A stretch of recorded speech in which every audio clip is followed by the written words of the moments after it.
Office Depot Office Max has great deals on everything you need to succeed, like stylish furniture and chairs to keep you working comfortably, the latest tech to keep you organized and productive, calendars and planners to keep you on schedule, and cleaning supplies to keep your space spotless. It's the perfect time to stock up on the supplies you need to succeed, from the office to your home and everywhere in between. Need it fast? No problem. Place your order at OfficeDepot.com and pick it up in just 20 minutes at your nearest Office Depot or Office Max store. 9.1 FM, The Key, home of Southern sports and talk. Noonan, Sharpsburg, Franklin. Hey y'all, you're listening to the Raven in Real Life radio show and podcast on WQEE 99.1 FM, The Key, the heartbeat of Metro Atlanta. Hey you guys, welcome back to the show. This is Raven, your host of Raven in Real Life, and today I am sitting with Maggie and Melinda from Live South. So, hi you guys, thanks for talking to me today. Hello. Thanks for having us, Raven. Thank you. So can you tell me a little bit about Life South? Life South is a nonprofit organization. We are your local community blood center. So we have centers and buses that go out all throughout the community, and we collect blood, and then we process it and supply our local hospitals with all of their blood products. Okay.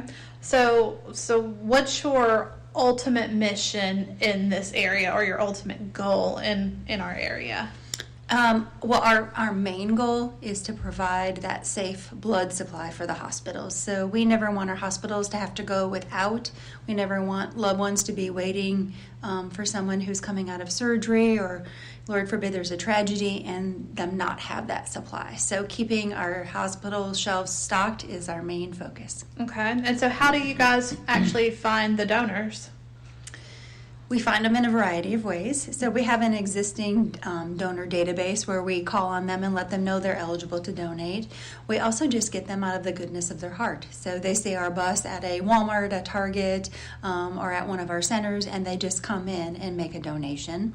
We have multiple community partners that we use. So businesses host a blood drive. They get their employees involved.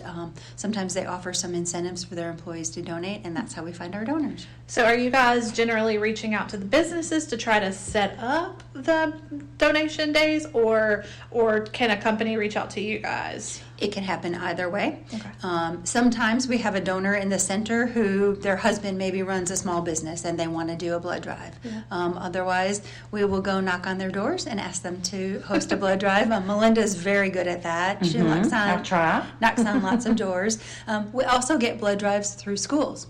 So whether it be a college, a university, a technical school, or a high school, elementary school, junior high, any type of school, we host blood drives there as well. Okay, so I've heard something about you guys have a school grant or a youth grant. Does that go along with those drives? Yes, we have a wonderful program that we're very proud of, and we are consistently trying to get the word out so that we can educate everybody about it.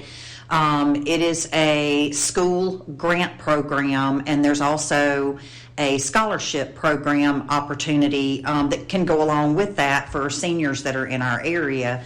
And if you are a school, and it can be an elementary school, a middle school, or a high school, or even a technical center that's like a vocational school that works alongside their high school, you qualify for that. And what we will do is we will schedule a date, and we'll have a blood drive with you, and we will want the school, of course, to help recruit donors and get as many people and parents and administration and even the community, if it's open to the public, to come and donate. And it's a situation where it's a great fundraiser because you're going to be paid grant funding depending on how many people we register and that show up to donate that day. So with a minimum of 10, anything over 10, there are different tiers, and we pay according to those tiers.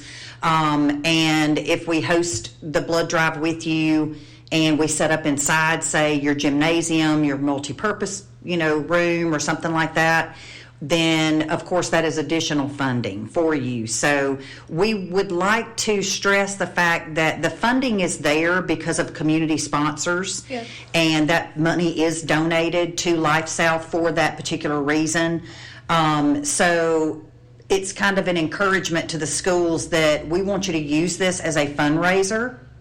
And I know Maggie spoke on it earlier, is when we were chatting, is, there's a lot of fundraisers that go on within the schools. There's cookie dough and, discount cards, and there's so many different things that schools are going to now to try and get the funding to do different activities or to purchase needed supplies and things like that. This is a great way to raise that money. And at the discretion of the school, that money can be spent, however they want to, or see fit that, that it's needed. It could be PE equipment, anything like that. So we want them to know that this is a great way to do a fundraiser, and it's a win-win because you host the blood drive, you're getting funding for the number of registered donors that show up for the blood drive that day and come and help and participate. But at the end of the day, the blood that's collected is going to stay in the community to help our local hospitals. So not only are you helping your school, but you're helping us because we need those collections, because all of our blood stays right here for our local hospitals. So you're saving lives of people that you know. It could be someone at that school that it ends up saving, or even, someone that you love and care about that's right here in our community. So it's very important, but what a fun way to do a fundraiser for your school and knowing that you're saving lives in the process. So we would love to talk to any school that's not already participating in that grant program. And yeah, if you hear about one of these going on at the school and you're willing to buy that cookie dough, come on out and donate blood, because they will give you cookies. That's right. And juice, all kinds of snacks. They have those on hand for you. So how do you find the donors to give the money that goes to these grants? The money that goes into the grants is our community sponsors. Okay. And, sometimes I've noticed, because that's a lot of what I do as well, is I call on companies and even businessmen and women that may not donate blood for some, for one reason or another, maybe a medical reason, or maybe their company is not big enough, or enough people that they feel like they can benefit from hosting a blood drive. That's their way of giving back to the community and helping us with our mission within the community. Is, hey, this is something that you need. I'm not able to host a blood drive, but I can help you fund this program because they think it's such a wonderful program, and it's a way of giving back. I mean, you're putting blood back into your community, but those schools are benefiting. And they're getting a check, and that check can go to the National Honor Society that's hosting the blood drive, or the Key Club, or just, the school in general. However, it could be the medical students. It could be the HOSA group. So it's, however they see fit, they can use those It's very important. So if you are a company and you'd like to get involved in that and you'd like to help with it, we certainly, would love, because the more people that we have that are helping with that and contributing to the sponsorship of the grant program, then we can continue to have this available for our schools. Wow. And there's really no reason to not do it at all. So what about, how important is it for someone to come and donate on a sunny Tuesday compared to the day after a tornado? You know what I'm saying? Because I know a lot of people will line up once there's been a tragedy, but is it just as vital any other day? It's actually more vital on any other day. So when there's a tragedy, we all pull together. We saw that with the tornadoes here in Lee County a couple of years ago. People came out in droves to help us out. But we need that ample blood supply before there's a tragedy. So we need to have that on our shelves ready to go for that tragedy. Now I hope we don't have another tragedy, but a pile up on I-85, you name it, we could need blood in an instant. In fact, any one of us sitting at this table could need blood. Absolutely. But we don't want to think about it. We don't want to think about those tragedies or our loved ones being in a hospital needing platelets or plasma or red blood cells, but it happens. And so it's super important. Now, on a gorgeous day, that's the last thing that anybody wants to do, right? We all want to be thinking about spring break and going to the beach and working in our gardens, but we need to think about the other people in our community. It takes about 30 minutes from start to stop to make a donation, and it will impact 3 lives. So there's not much else you can do in 30 minutes that's going to save 3 lives, unless you're a firefighter, an EMT, a nurse in the ER, a police officer. There's not much else that an everyday citizen can do. So we encourage everyone to do it, no matter what the weather's like outside. I can see the passion in both of you. Does your job or your connection to the community actually keep you up at night? Are there things that you start thinking about and it really just touches you that deeply? It absolutely does. I can think of a day that we had a hospital call us early in the morning needing a stat order. They needed some O negative blood because there was a mother who was not going to make it. She had just given birth. And if we don't have that blood on our shelves, that keeps me up at night. And you can probably see it from my staff out there. They're manning the phones. They're calling everybody. They will stay late at night to make sure that we have that ample supply. But my family lives here. I'm sorry.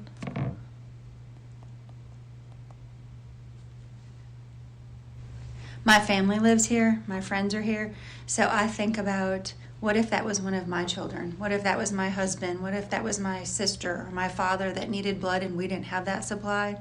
So it sure keeps us up at night, but I can't think of a better reason to be up at night. For sure. And I see that in you guys, absolutely.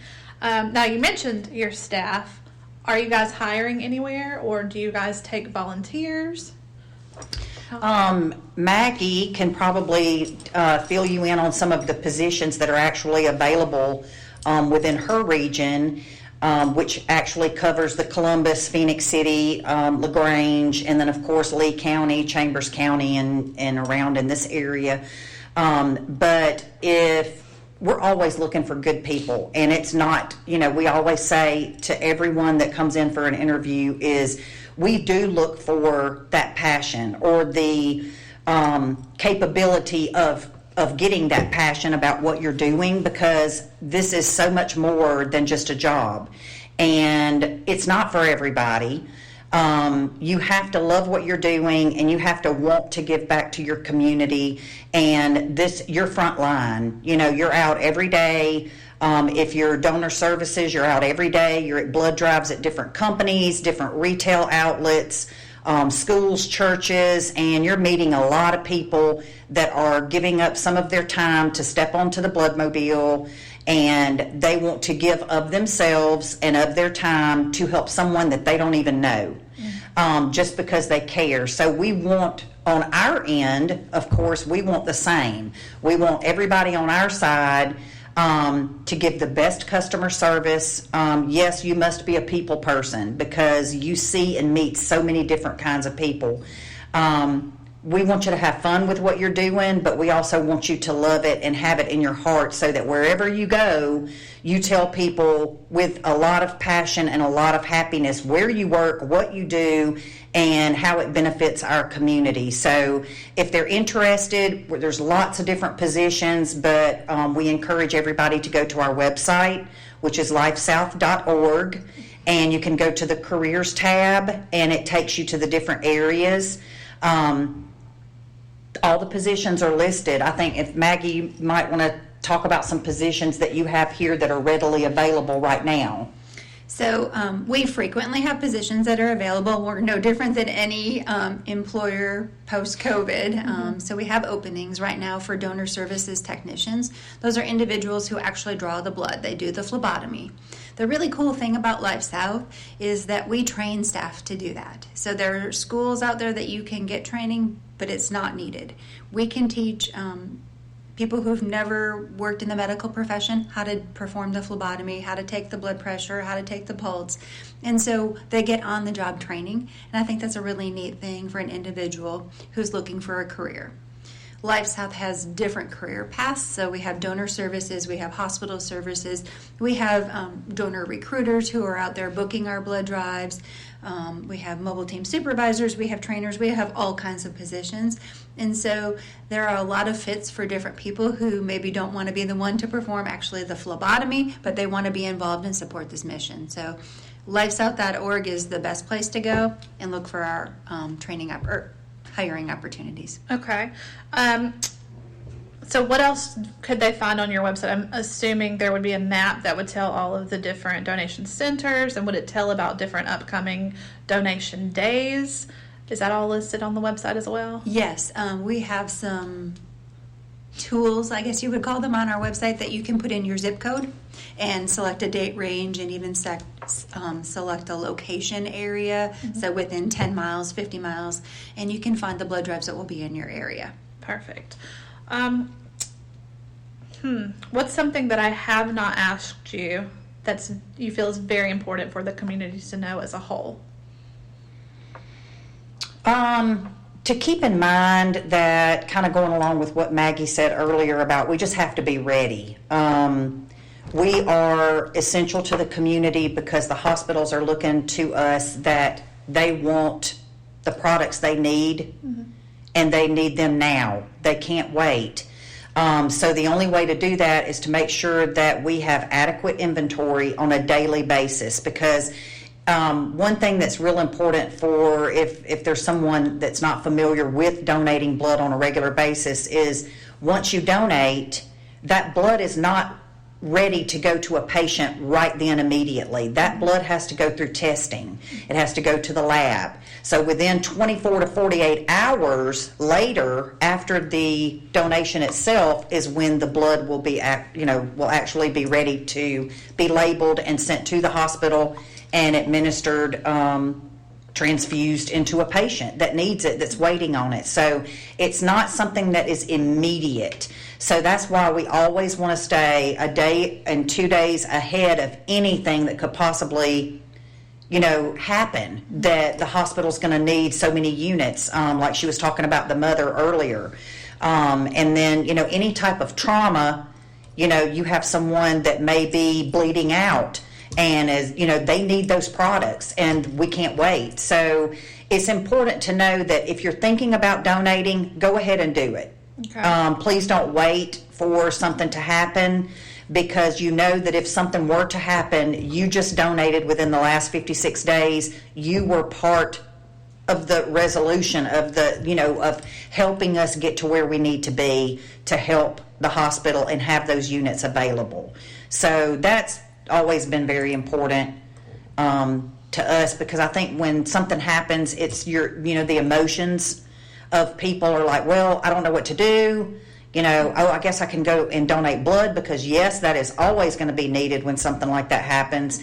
But we do need to keep in mind that we needed it yesterday. Yeah. We needed it 2 days ago, so that we can be ready for those victims that need it today, or those patients can have it and it can save their life. So what if somebody is sitting there and they want to do it, but they have just an extreme fear of that needle, or they're worried about pain? Can you walk me through the process of how that 30 minutes goes, that the donation process does? When someone comes in to donate blood, we ask that they bring their photo ID. We are going to register them, meaning name, address, date of birth, and get them put into our system so that they have their own donor portal. And once they do that, we will take them into what we call a mini physical and interview section. And we're going to ask them a few questions about medications, about travel, when's the last time you donated, if you donated, just little things. And all of this is confidential. And then, of course, once we do the questions, and a lot of that can be done on our tablets now, and which makes it very convenient. And we're also going to check your vitals. We're going to check your blood pressure, your temperature. We're going to prick your finger, which is nothing. And did I leave anything out? Your pulse. So kind of just, checking everything, making sure everything is where it needs to be and that you're feeling good. And then once we do that, the donation process itself, once you go over to the donor bed, is only about 8 to 10 minutes. And we're going to make sure you're feeling okay. We're going to give you something to drink. We're going to give you some good snacks. And probably you're going to get some type of recognition item, which is usually a T-shirt. Sometimes we have special promotions going on where we do e-gift cards.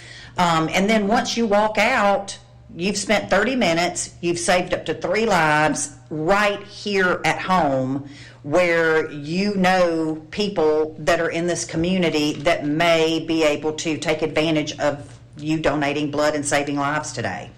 And I'll say something about that person who has never donated. Before I came to work for Life South, I had never donated blood. I'm a universal donor, so I can give to anyone. But I never knew what the protocol was. I wasn't sure how to do it. Where do I go? And I didn't give much thought to the fact that human blood cannot be replicated. I just took for granted that if someone in my family needed blood or if I needed blood, it was going to be there. Mm-hmm. And so it's through coming to know Life South, I understand the importance. And it's easy to do. It's an easy process. Our staff are going to make sure that our donors are well taken care of, that they feel comfortable in the process. Whether you are scared of a needle and 5'2" or you're scared of a needle and 7'2", we're going to be there to hold your hand and to get you through the process, to take your mind off of it as well. And I think that's really important. Well, I absolutely adore that you just spelled that out, because I didn't think of the fact that, like, so many people have never even thought of it as being something that will be needed. Now, I shared with Maggie, I'm not sure if I shared with you, in the late 70s, my mother actually had to have a blood transfusion. She had a miscarriage and almost bled out, and she received blood. And then later in her life, she ended up passing while waiting for a liver transplant. So I've always been very much pro blood donation, being an organ donor, being all of those things. So what are some of the triggers for people to come in? Do you have a lot of people that come in to donate for the first time and they say they're doing it because a family member or a friend received blood? What are those triggers that bring people through your doors? It's often a family member or a friend or maybe a coworker that has received, whether it be blood or platelets, if they're a cancer patient. And so I think that's the calling. Something has to call people in to do this. It's like any other social cause, right? There has to be a connection, a calling. What our hope is once we get them in the door, they fall in love with this organization and they understand that they are vital to our community. And something that is extremely important to point out is we are a community blood center. So our blood stays local. We don't ship it across the country. We keep it right here to serve our family members. And that's really important to me. And I think it's important to most of our donors. And so just getting them in there, having that connection, that reason. We hope it isn't because of a tragedy. It may be their loved one is at a hospital having surgery right now, and they're sitting in the waiting room, and they come into our center to donate because there's nothing else that they can do other than sit and wait. But whatever that reason is, it is vital, and we really encourage everyone to do so. So do you guys mind naming some of the hospitals that you supply the blood for? While she was talking just then, I was thinking that we definitely needed to mention that for over a year now, Life South has been supplying all blood products, every drop of every blood product to St. Francis Emory Healthcare in Columbus. We also supply 100% to the LaGrange, to Wellstar, to the LaGrange area. And I'll let Maggie talk about all the others, but like East Alabama Medical Center, just those three are major hospitals in this area. And it takes a lot of blood to make sure that they're okay and they're adequately supplied and ready for anything that could possibly happen, which we are not there. Every day we need more. We need, we're never comfortable because we just don't have so much blood we don't know what to do with. So, we do the very best that we can. But another thing, too, it's with saying that the blood stays local, think about it this way, too, is, we want a drink. If you want a Diet Coke, you go to the machine, you put some money in it, you decide which kind you want, leaded or unleaded. You push the button, and guess what? It pops out. You take pop the top, you drink it, you're satisfied. There is no machine that manufactures blood. There's no way that we can just pick up the phone and say, hey, go over to the machine. We need 21 O negative units because we need to send it to St. Francis. It's not happening. If we did not have probably 25 donors to walk through the door to get that 21 units from. We don't have that blood. It's not that easy. So it's a struggle every day, and it's important to know that it's not something that we can manufacture and push a button. We rely on people to come in on their own time, come in and use 30 to 40 minutes of their own time, their body, to want to give to a stranger. And we have so many people, you were asking about a story, but we have so many people that usually our dedicated donors, there is a story. And we love to hear those stories because they may come in because they've lost someone, or because they almost lost someone, or they saw that if that blood had not been there, they would have lost their loved one or their baby. We have a lot of people that come in, and we call it, they're the baby blood donors, where their particular units are used for premature babies that are at the hospital. So there's so many reasons and so many stories, and it's so fascinating, but we never get tired of hearing that, and we use them when we talk to other people, and we use those donor stories and patient stories for that. So it's just so important that we realize that we cannot just push a button and get the units that we need, that we are constantly every day educating and raising awareness of how important it is to collect blood in our area. Something that Melinda just said reminds me that not only do we host blood drives at schools, businesses, churches, we also have family members that host a blood drive in honor of someone that they lost. So whether it be a baby that they lost, whether it be a loved one who had cancer and fought that battle but didn't win.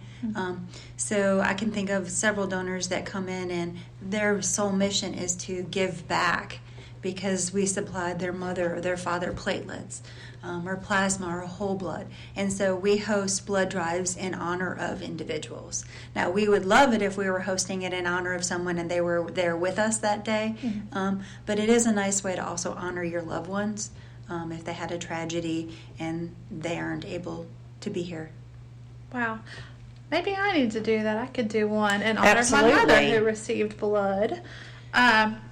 So how can someone help you guys if, for whatever reason, they can't actually donate the blood, or if they're not in a financial situation to financially help you guys? Are there other things that people can do to help? Absolutely. So first and foremost, they can spread the word. I think that word of mouth is an awesome power. And so just helping us get the word out, the need is very real. We are still experiencing a national blood shortage. That's been going on for, right when COVID hit, which I've lost track of time how many years ago that was. So helping us spread the word, encouraging other people to donate would be a first step. Also, they can help get us involved in their community. So whether it be a church, a school, a business, everybody knows someone who can host a blood drive. And so just really helping connect us with those people in the community that would have the ability to host those blood drives would be key. And I would also encourage them to keep on trying. They may not be able to donate today, but there may be changes from the FDA, which regulates who we can accept as blood donors, that come out. And a couple of years ago, we had a change with some military families that could not donate for a long time. They're now eligible to donate because of a change that the FDA put out there. So keep on trying back because we would love to have them all donate. Perfect. And if you are unable to donate because of medical reasons or, travel restrictions or something like that, when you recruit a donor to donate in your place, that is just like saving 3 lives, because your absence was not felt because you replaced yourself. So that's just really important, because we have a lot of people that will come in and say, I brought her, I'm not able to donate, but she's going to donate for me today, or he's going to donate for me today. And I'm thinking, what a great way to just replace yourself. If we can't use your blood, educate someone else and see if you can recruit them to become a blood donor, and you're a lifesaver. I love that.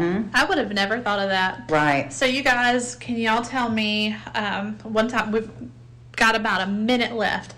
What's the phone number, if you can repeat it twice? What's your email, or not email address, your website again, and then your social media name? Do y'all know those things? So the phone number here in Opelika, which is our main center for the region that covers Columbus and LaGrange, is 334-705-0884. And our website is lifesouth.org. That's real easy to remember. It's .org, though, because we are a nonprofit organization, so not .com. And our social media, I'm going to let Melinda handle that because she's our social media guru. It is, we have a Facebook page, we have Twitter, we have Instagram, and anytime you're at a blood drive and you want to, connect with us, always hashtag LifeSouth, and we're going to pick that up. And then, like she said, visit our website. It has so much information on it. So it's lifesouth.org. Perfect. All right, you guys, until next time, this is Raven. Talk to you next week.